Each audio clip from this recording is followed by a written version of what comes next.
Good morning, good afternoon, good evening. I will be reading to you from the Inimitable Jeeves, a collection of short stories written by P.G. Wodehouse in 1923. Jeeves, a valet, and his employer Bertie were characters in dozens of short stories by Wodehouse. In addition, there was also a very successful TV series where the two characters were played by Stephen Fry and Hugh Laurie, respectively. I'll do a chapter of this collection per podcast, but may not get to all 18 stories. Do remember to check back. If you subscribe to my newsletter, you'll get the next installment as soon as it's ready. If you enjoy this reading or have other classics you'd like to hear, leave me a comment. The Inimitable Jeeves, Chapter 1. Jeeves exerts the old cerebellum. "Morning, Jeeves," I said. "Good morning, sir," said Jeeves. He put the good old cup of tea softly on the table by my bed, and I took a refreshing sip, just right as usual. Not too hot, not too sweet, not too weak, not too strong, not too much milk, and not a drop spilled on the saucer. A most amazing cove, Jeeves, so dashed competent in every respect. I've said it before, and I'll say it again. I mean to say, take just one small instance. Every other valet I've ever had used to barge into my room in the morning while I was still asleep, causing much misery, but Jeeves seems to know when I'm awake by a sort of telepathy. He always floats in with the cup exactly 2 minutes after I come to life. Makes a deuce of a lot of difference to a fellow's day. "How's the weather, Jeeves?"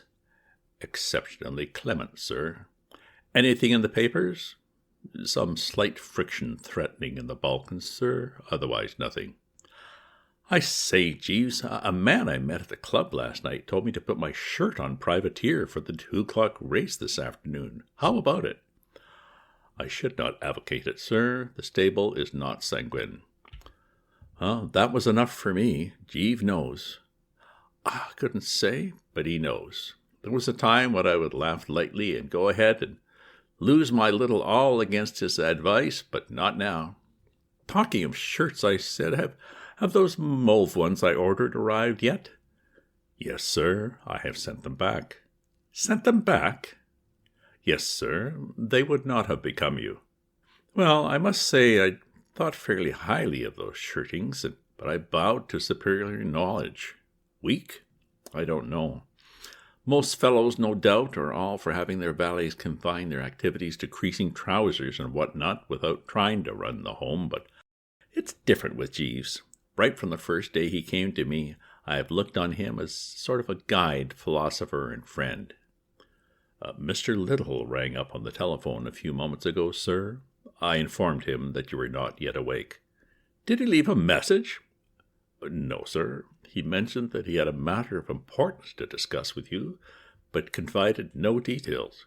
Well, I expect I shall be seeing him at the club." "No doubt, sir." I wasn't what you might call in a fever of impatience. Bingo Little is a chap I was at school with, and we see a lot of each other still. He's the nephew of old Mortimer Little, who retired from business recently with a goodish pile. You've probably heard of Little's liniment. It limbers up to the legs. Bingo biffs about London on a pretty comfortable allowance given him by his uncle, and leads on the whole a fairly unclouded life. It wasn't likely that anything which he described as a matter of importance would turn out to be really so frightfully important. I took it that he had discovered some new brand of cigarette which he wanted me to try or something like that, and didn't spoil my breakfast for worrying. After breakfast, I lit a cigarette and went to the open window to inspect the day. It certainly was one of the best and brightest. "Jeeves?" I said. "Sir," said Jeeves. He had been clearing away the breakfast things, but at the sound of the young master's voice cheesed it courteously. "You were absolutely right about the weather. It is a juicy morning." "Decidedly, sir." "Spring and all that." "Yes, sir." "In the spring, Jeeves, a livelier iris gleams upon the burnished dove." "So I have been informed, sir." "Right-o, then bring me my wangy, my yellowish shoes, and the old green Homburg. I'm going into the park to do pastoral dances." I don't know if you know that sort of feeling you get on those days around about the end of April and the beginning of May when the sky's a light blue with cotton wool clouds and there's a bit of a breeze blowing from the west. Kind of uplifted feeling, romantic, if you know what I mean. I'm not much of a ladies' man, but on this particular morning it seemed to me that what I really wanted was some charming girl to buzz up and ask me to save her from assassins or something. So that it was a bit of an anticlimax when I merely ran into young Bingo Little, looking perfectly foul in a crimson satin tie decorated with horseshoes. "Hello, Bertie," said Bingo. "My God, ma'am," I gargled. "The cravat, the gent's neckwear. Why? For what reason?" "Oh, the tie," he blushed. I was given it." I seemed embarrassed, so I dropped the subject. We toddled on a bit and sat down on a couple of chairs by the Serpentine. "Jeeves tells me you want to talk to me about something," I said. "Eh?" said Bingo, with a start. "Oh, yes. I waited for him to unleash the topic of the day, but he didn't seem to want to get going. Conversation languished. He stared straight ahead of him in a glassy sort of manner. "I say, Bertie," he said, after a pause of about an hour and a quarter. "Hello? Do you like the name Mabel?" "No." "No?" "No. You don't think there's a kind of music in the word, like wind rustling gently through the treetops?" "No." He seemed disappointed for a moment, and then cheered up. "Oh, of course you wouldn't. You always were a fat-headed worm without any soul, weren't you?" "Just as you say. Who is she? Tell me all." For I realized now that poor old Bingo was going through it once again. Ever since I have known him, and we were at school together, he has been perpetually falling in love with someone, generally in the spring, which seems to act on him like magic. At school, he had the finest collection of actresses' photographs of anyone of his time, and at Oxford, his romantic nature was a byword. "You'd better come along and meet her at lunch," he said, looking at his watch. "A ripe suggestion," I said. "Where are you meeting? At the Ritz?" "Near the Ritz." Well, he was geographically accurate. About 50 yards east of the Ritz, there's one of those blighted tea and bun shops you see dotted about all over London. Into this, if you'll believe me, young Bingo dived like a homing rabbit. Before I had time to say a word, we were wedged in at a table on the brink of a silent pool of coffee left there by an early luncher. I'm bound to say I couldn't quite follow the development of the scenario. Bingo, while not absolutely rolling in the stuff, has always had a fair amount of the ready. Apart from what he got from his uncle, I knew that he had finished up the jumping season well on the right side of the ledger. Why, then, was he lunching the girl at this godforsaken eatery? Couldn't be because he was hard up. Just then the waitress arrived, rather a pretty girl. Aren't we going to wait?" I started to say to Bingo, thinking it somewhat thick that, in addition to asking a girl to lunch with him in a place like this, he should fling himself on the foodstuffs before she turned up, when I caught sight of his face and stopped. The man was goggling. His entire map was suffused with a rich blush. He looked like the soul's awakening done in pink. "Hello, Mabel," he said with a sort of gulp. "Hello," said the girl. "Mabel," said Bingo, "this is Bertie Wooster, a friend of mine." "Pleased to meet you," she said. "Nice morning." "Fine," I said. "You see I'm wearing the tie," said Bingo. "It suits you beautifully," said the girl. Personally, if anyone had told me that a tie like that suited me, I should have risen and struck them on the mazzard, regardless of their age and sex, but poor old Bingo simply got all flustered with gratification and smirked in the most gruesome manner. "Well, what's it going to be today?" asked the girl, introducing the business touch into the conversation. Bingo studied the menu devoutly. "I'll have a cup of cocoa, cold veal and ham pie, slice of fruit cake, and a macaroon. Same for you, Bertie?" I gazed at the man, revolted. That he could have been a pal of mine all these years and think me capable of insulting the old tum with this sort of stuff cut me to the quick. "Or how about a bit of hot steak pudding with a sparkling limado to wash it down?" said Bingo. You know, the way love can change a fellow was really frightful to contemplate. This chappie before me, who spoke in that absolutely careless way of macaroons in the Mado, was the man I had seen in happier days telling the head waiter at Claridge's exactly how he wanted the chef to prepare the sauve frito gourmet aux champignons, and saying he would jolly well sling it back if it wasn't just right. Ghastly, ghastly. A roll and butter and a small coffee seemed the only things on the list that hadn't been specially prepared by the nastier-minded members of the Borgia family for people they had a particular grudge against, so I chose them, and Mabel hopped it. "Well," said Bingo rapturously. I took it that he wanted my opinion of the female poisoner who had just left us. "Very nice," I said. He seemed dissatisfied. "You don't think she's the most wonderful girl you ever saw?" he said wistfully. "Oh, absolutely," I said, to appease the blighter. "Where did you meet her?" "At a subscription dance at Camberwell." "What on earth were you doing at a subscription dance at Camberwell?" "Your man Jeeves asked me if I would buy a couple of tickets. It was in aid of some charity or other." "Jeeves? I didn't know he went in for that sort of thing." "Well, I suppose he has to relax a bit every now and then. Anyways, he was there, swinging a dashed efficient shoe. I hadn't meant to go at first, but I turned up for a lark. Oh, Bertie, think what I might have missed." "What might you have missed?" I asked, the old lemon being slightly cloudy. "Mabel, you chump. If I hadn't gone, I shouldn't have met Mabel." Oh.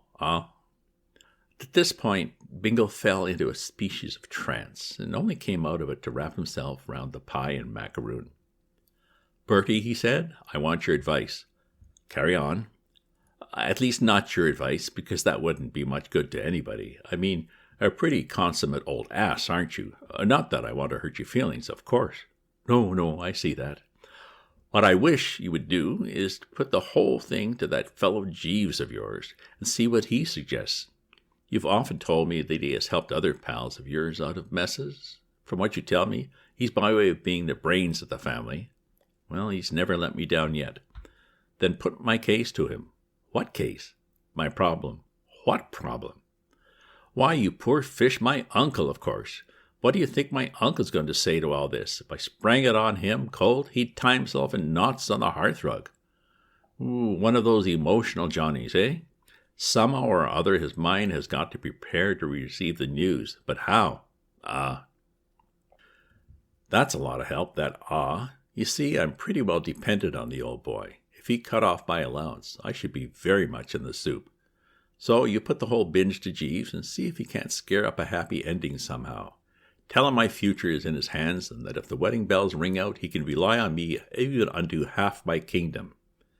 Well, call it 10 quid. Jeeves would exert himself for 10 quid on the horizon. What? Oh, undoubtedly, I said. I wasn't in the least surprised at Bingo wanting to lug Jeeves into his private affairs like this. It was the first thing I would have thought of doing myself if I'd been any hole of any description. As I have frequently had occasion to observe, he is a bird of the ripest intellect, full of bright ideas. If anybody could fix things for poor old Bingo, he could. I stated the case to him that night after dinner. "Jeeves." "Sir." "Are you busy now?" "No, sir." "I mean, not doing anything in particular?" "No, sir. It is my practice at this hour to read some improving book, but if you desire my services, this can easily be postponed or, indeed, abandoned altogether." "Well, I want your advice. It's about Mr. Little." "Mr. Little, sir? Young Mr. Little, or the elder Mr. Little, his uncle, who lives in Pounceby Gardens?" Jeeves seemed to know everything. Most amazing thing. I'd been pally with Bingo practically all my life, and yet I didn't remember ever having heard that his uncle lived anywhere in particular. "How did you know he lived in Pounceby Gardens?" I said. "I am on terms of some intimacy with the elder Mr. Little's cook, sir. In fact, there is an understanding." I'm bound to say that this gave me a bit of a start. Somehow I'd never thought of Jeeves going in for that sort of thing. "Do you mean you're engaged?" "It may be said to amount to that, sir." Well. "She is a remarkably excellent cook, sir," said Jeeves, as though he felt called on to give some explanation. "What was it you wished to ask me about Mr. Little?" I sprang the details on him. And that's how the matter stands, Jeeves. I think we ought to rally round a trifle and help poor old Bingle put the thing through. Tell me about old Mr. Little. What sort of a chap is he? A somewhat curious character, sir. Since retiring from business, he has become a great recluse, and now devotes himself almost entirely to the pleasures of the table. A greedy hog, you mean? I would not, perhaps, take the liberty of describing him in precisely those terms, sir. He is what is usually called a gourmet, very particular about what he eats, and for that reason sets a high value on Miss Watson's services. The cook? Yes, sir. Well, it looks to me as though our best plan would be to shoot young Bingo in on him after dinner one night. Melting mood, I mean to say, and all that. The difficulty is, sir, that at the moment Mr. Little is on a diet, owing to an attack of gout. Oh, things begin to look wobbly. No, sir. I fancy that the elder Mr. Little's misfortune may be turned to the younger Mr. Little's advantage. I was speaking only the other day to Mr. Little's valet, and he was telling me that it has become his principal duty to read to Mr. Little in the evenings. If I were in your place, sir, I should send young Mr. Little to read to his uncle. Nephew's devotion, you mean? Old man touched by kindly action. What? Partly that, sir, but I would rely more on young Mr. Little's choice of literature.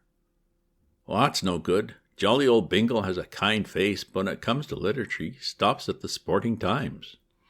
That difficulty may be overcome. I would be happy to select books for Mr. Little to read. Perhaps I might explain my idea further. I can't say I quite grasp it yet. The method which I advocate is what I believe the advertisers call direct suggestion, sir, consisting as it does of driving an idea home by constant repetition. You may have had that experience of the system. Oh, you mean they keep on telling you that some soap or other is the best, and after a bit you come under the influence and charge round the corner and buy a cake? Exactly, sir. The same method was the basis of all the most valuable propaganda during the recent war. I see no reason why it should not be adopted to bring about the desired result with regard to the subject's views on class distinctions. If young Mr. Little were to read day after day to his uncle a series of narratives in which marriage with young persons of an inferior social status was held up as both feasible and admirable, I fancy it would prepare the elder Mr. Little's mind for the reception of the information that his nephew wishes to marry a waitress in a tea shop.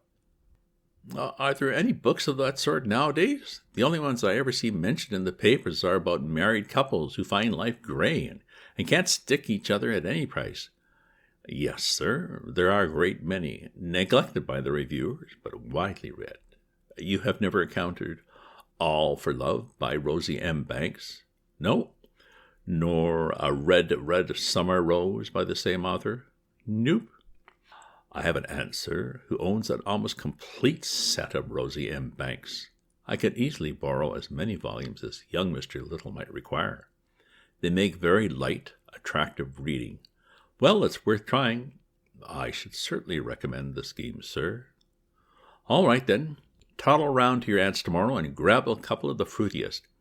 We can have a dash at it. Precisely, sir. And so ends Chapter 1. This scheme seems foolproof. Can you see any flaws? Can we trust Bingo to stay on track? Stay tuned for more of the Inimitable Jeeves. If you subscribe to my newsletter, you'll get the next installment as soon as it's ready. If you enjoy this reading or have other classics you'd like to hear, leave me a comment. And do check out my other posts on my Substack at ravensview.substack.com. Ta-ta for now.